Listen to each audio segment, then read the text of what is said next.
Pay attention to the woman standing beside the gray Honda Civic in the dim corner of the restaurant parking lot. Her name is Kayla Mercer, a 23-year-old college senior who thought she was meeting a charming man she'd been talking to for 2 weeks. Now look at the man leaning against the dark sedan 3 spaces away. His name is Ethan Ward. In exactly 34 minutes, he will walk away from this lot alone, and Kayla's car will be found abandoned 2 days later. This was not a date, it was a trap, and she became her own last witness. Welcome to Last Witness. Subscribe and hit the bell icon for more haunting crime stories that expose how modern technology connects us to both opportunity and danger. At 7:42 p.m. on October 3rd, Kayla Mercer pulled her gray Honda Civic into the back corner of the Olive Branch restaurant parking lot in suburban Milwaukee, Wisconsin. The autumn evening was crisp, and the restaurant's warm lighting spilled out onto the asphalt, creating pools of amber against the gathering darkness. Kayla had chosen this location carefully. It was public, well lit, and she had been here before with friends. Everything about this first date had been planned with safety in mind. For 2 weeks, Kayla had been messaging with a man named Ethan on the dating app Hinge. Their conversations had been easy, natural, filled with shared interests and genuine laughter. He worked in finance, loved hiking, and had recently moved to the Milwaukee area. His profile photo showed a clean-cut, attractive man with an easy smile. Nothing about him raised red flags. He had been respectful, never pushy, and had suggested they meet somewhere public for their first date. "I want you to feel comfortable," he had written. "Your safety matters to me." Those words had meant everything to Kayla. She had done her homework. She had told her roommate Madison exactly where she would be and promised to text by 9 p.m. She had checked Ethan's social media profiles, which all seemed legitimate. She had even done a reverse image search on his photos, though she did not find anything suspicious. Kayla was not naive. She understood the risks of meeting someone from a dating app. But she also believed in giving people a chance, and Ethan had given her every reason to trust him. She stepped out of her Honda, smoothing down her denim jacket and checking her reflection one last time in the side mirror. She was nervous but excited. It had been a while since she had felt genuinely interested in someone. Her phone buzzed in her pocket. A text from Madison. "Good luck. Text me when you get home. Have fun, but stay safe." Kayla smiled and sent back a thumbs-up emoji. Security cameras mounted on the restaurant's exterior captured Kayla walking toward the entrance at 7:47 p.m. The footage, which investigators would review obsessively in the days to come, shows her stride as confident, her expression hopeful. What the cameras also captured, though no one would notice for another 48 hours, was the black sedan that had followed Kayla into the parking lot. It parked 3 spaces away from her Honda, tucked into the shadows between 2 larger vehicles. The driver remained inside, watching. Inside the Olive Branch, Kayla was seated at a booth near the large front windows. The hostess, a college student named Jennifer, would later recall that Kayla seemed happy, but a little nervous. She ordered a glass of water and asked for the Wi-Fi password. Kayla pulled out her phone and sent a quick text to Ethan. "I'm here, at the booth by the window." She waited. 5 minutes passed, then 10. By 8 p.m., Kayla was checking her phone repeatedly, glancing toward the entrance every time the door opened. Ethan was late. That was not necessarily alarming. Traffic happened. Work emergencies happened. Life happened. But Kayla felt a small knot of disappointment forming in her stomach. She had been looking forward to this all week. At 8:17 p.m., her phone buzzed. A text from Ethan's number. "I am so sorry. Got stuck at the office dealing with a crisis. I'm leaving now. Be there in 5 minutes. Please don't leave. I really want to meet you." Kayla read the message twice. It sounded sincere enough. She texted back, "Okay, I'll wait. But just so you know, I have to leave by 9. I have an early class tomorrow." She hit send and waited for a response. None came. The waitress approached and asked if Kayla was ready to order. Kayla shook her head, explaining she was waiting for someone who was running late. Kayla forced a smile and said she would wait just a few more minutes. By 8:31 p.m., Kayla had made her decision. She had waited nearly 50 minutes. Even if Ethan showed up now, they would barely have time to eat before she needed to leave. She felt foolish for having gotten her hopes up. She paid for her water, left a generous tip for the patient waitress, and walked out of the restaurant. The security footage captured Kayla exiting through the side door at 8:33 p.m. She walked across the parking lot toward her Honda, her phone in her hand, her shoulders slightly slumped in disappointment. And that is when her life changed forever. As Kayla approached her car and reached into her purse for her keys, the black sedan's headlights suddenly turned on. The harsh beams flooded her vision, momentarily disorienting her. A figure emerged from the driver's side. He was tall, wearing dark clothing and a baseball cap pulled low over his face. He walked toward her quickly, purposefully. "Kayla?" the man called out. She froze. How did he know her name? "Kayla, it's me, Ethan. I'm so sorry I'm late. I just got here, and I saw you leaving." And he was closer now, close enough that she could see his face in the dim glow of the parking lot lights. But something was wrong. He did not look exactly like the photos from his profile. The eyes were different. The shape of his jaw was not quite right. "I don't think," Kayla started to say. But the man was already next to her, his hand on her arm. His grip was firm, too firm. "Please, just give me a chance to explain," he said. And she tried to pull away. "Let go of me," she said, her voice rising. But the parking lot was nearly empty now, and the few people who were around were too far away to hear or simply were not paying attention. The man's other hand moved to her waist, and he was pushing her now, not toward the restaurant, but toward his sedan. Kayla screamed. She dropped her purse and her phone, and she fought. She clawed at his face, drawing blood. She kicked at his shins. But he was stronger, and he had the element of surprise. Within seconds, he had forced her into the back seat of the black sedan. The door slammed shut.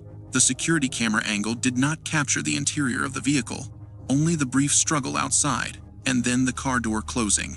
At 8:36 p.m., the black sedan pulled out of the parking lot and disappeared into the night. Kayla's Honda Civic remained where she had parked it. Her purse lay on the ground beside it. Her phone was face down on the asphalt. The screen cracked from the fall. At 9:47 p.m., Madison Torres began to worry. Kayla had promised to text by 9, and it was now almost 10. Madison sent a text. "Hey, you okay? How'd it go?" No response.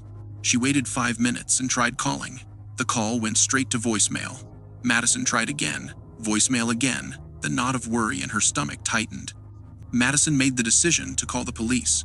She explained to the dispatcher that her roommate had gone on a date with someone she met online, had promised to check in, and had not been heard from in over 3 hours. The dispatcher took down the information but explained that an adult being out of contact for a few hours did not constitute an emergency. Madison was not satisfied, but she did not know what else to do. Unable to sleep, Madison decided to drive to the Olive Branch restaurant herself. She arrived at the parking lot at 12:17 a.m. It was mostly empty now, the restaurant having closed at 11. But under the harsh glow of the parking lot lights, Madison saw something that made her heart stop. Kayla's gray Honda Civic parked exactly where it had been hours earlier. Madison pulled up beside it and got out. She peered through the windows. Kayla was not inside. The car doors were locked. There was no sign of damage or struggle inside the vehicle. Then Madison saw the purse on the ground. She picked it up with shaking hands and opened it. Kayla's wallet was inside, along with her ID, credit cards, and cash. Madison's vision blurred with tears. Kayla would never leave her purse behind. Something terrible had happened. Madison immediately called 911 again, this time from the parking lot. She explained that she had found her roommate's car abandoned with her belongings scattered on the ground. This time, the dispatcher took her seriously. Within 15 minutes, 2 Milwaukee Police Department patrol officers arrived on the scene. Officer David Chen and Officer Sarah Mitchell secured the area and began taking Madison's statement. Madison explained everything: the date with the man from Hinge, the promise to check in, the hours of silence, and now the abandoned car. Officer Chen radioed for a detective and a forensic team. This was no longer a simple missing person case. This was a suspected abduction. Detective Laura Chen arrived at the Olive Branch parking lot at 1:43 a.m. on October 4th. She was a 15-year veteran of the Milwaukee Police Department, specializing in violent crimes and abductions. She walked the scene methodically, photographing Kayla's car, the purse, and the cracked phone lying several feet away. She noted the positions of the security cameras and immediately requested all available footage from the restaurant. She also began canvassing nearby businesses for additional camera angles. Madison provided Detective Chen with access to Kayla's social media accounts and dating app profiles. Within an hour, Detective Chen had pulled up Ethan Ward's Hinge profile and was reviewing his messages with Kayla. Everything seemed normal on the surface. Polite conversation, mutual interests, a suggestion to meet at a public place. But Detective Chen's instincts told her something was off. She ran a reverse image search on Ethan's profile photos. The results made her blood run cold. The photos were stolen from a fitness influencer's Instagram account. The man Kayla had been talking to was not Ethan Ward. The profile was fake. The person behind it was a predator. Detective Chen immediately contacted Hinge's legal department, requesting all available data on the account, including IP addresses, device information, and payment methods. While waiting for that data, she turned her attention to the phone number Ethan had used to text Kayla. It was a burner phone, purchased with cash at a convenience store in Racine, Wisconsin, about 30 miles south of Milwaukee. By sunrise on October 4th, the case had been escalated to a full-scale investigation. Kayla's face was all over local news. Her family had been notified. Her mother, Angela Mercer, drove up from Chicago in a state of hysteria. Angela held a press conference outside the Milwaukee Police Department, tearfully pleading for anyone with information to come forward. "My baby girl is out there somewhere," Angela sobbed, clutching a photo of Kayla. "If you know anything, please help us bring her home." On October 5th, a delivery driver named Brian Kowalski saw Kayla's face on the news and felt a jolt of recognition. He had been making a late delivery to a business adjacent to the Olive Branch restaurant on the night of October 3rd. While walking back to his van around 8:30 p.m., he had noticed something unusual in the parking lot. A man was helping a woman into the passenger side of a black sedan. The woman seemed unsteady, almost limp. At the time, Kowalski had assumed she was drunk and the man was her boyfriend taking her home. But now, seeing Kayla's face, he realized he might have witnessed her abduction. Kowalski's statement was detailed and credible. He described the man as white, approximately 6 feet tall, wearing dark clothing and a baseball cap. He also provided a crucial detail. The black sedan had a dented rear bumper on the driver's side. This was the first solid lead Detective Chen had received. She immediately pulled up the restaurant's security footage and began reviewing it frame by frame, this time focusing not on Kayla, but on the black sedan. The footage confirmed Kowalski's account. At 7:43 p.m., a black 2011 Dodge Charger had pulled into the lot and parked near Kayla's Honda. The driver remained in the vehicle for over 40 minutes.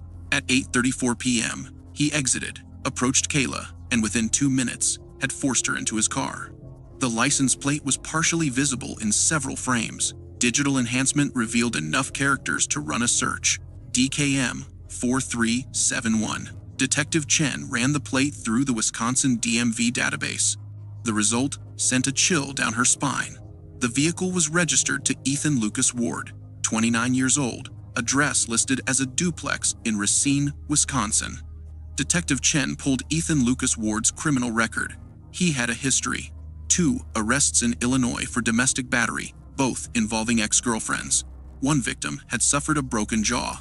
She dropped the charges after Ward repeatedly contacted her from jail. Detective Chen obtained a search warrant for Ward's residence. On the morning of October 6th, armed officers surrounded the duplex in Racine. Detective Chen knocked loudly, announcing their presence. There was no response. The tactical team breached the door. The duplex was empty. Ward was gone. But what the officers found inside made it clear that Kayla's abduction had been meticulously planned. In the bedroom, investigators discovered a corkboard covered with photographs of young women, all appearing to be in their 20s. Kayla's face was among them, circled in red marker. He had followed her for 3 weeks before making contact. He knew where she lived, what time she went to classes, where she worked part-time. He had mapped out her entire routine. In the basement, the evidence became even more damning. Duct tape, zip ties, a camping tarp with dark stains, and cleaning supplies. Luminol testing revealed the stains were blood. Most chilling of all, investigators found Kayla's driver's license wedged between the couch cushions. She had been here. And based on the evidence, it was unlikely she was still alive. A nationwide manhunt was issued for Ethan Lucas Ward. His photo was distributed to every law enforcement agency in the country. The FBI joined the investigation. For 3 days, there was nothing. Then, on October 12th, a gas station attendant in Missoula, Montana, recognized Ward from a wanted poster. She called police. By the time officers arrived, Ward had left, but his car was spotted on a nearby highway. A pursuit ensued. Spike strips were deployed. Ward's tires were shredded. The Charger skidded to a stop. Ward attempted to flee on foot, but was tackled within seconds. He was arrested, screaming and cursing. Ward's notebook contained references to several locations. One entry included GPS coordinates pointing to an abandoned industrial site in Waukesha County. On October 9th, Detective Chen and a team descended on the location. Cadaver dogs were brought in. Within an hour, they found Kayla Mercer's body in a shallow grave. She had been dead for approximately 5 days. The medical examiner confirmed she had been strangled within hours of her abduction. Faced with overwhelming evidence, Ward's attorney advised a plea deal. On November 15th, Ethan Lucas Ward pled guilty to first-degree intentional homicide, kidnapping, and abuse of a corpse. He was sentenced to life in prison without parole. During the sentencing hearing, Kayla's mother read a victim impact statement. "You are a coward," Angela said, staring at Ward. "You targeted my daughter because you thought she was vulnerable. We will remember Kayla every day, and you will rot in a cell, forgotten and despised." Kayla's case prompted significant changes in online dating safety protocols. Platforms implemented verification systems and real-time location sharing features. Kayla Mercer's family established a scholarship fund in her name. Her story has been featured in countless safety seminars and true crime discussions. She became her own last witness, and her voice ensured that Ethan Ward would never harm another woman again.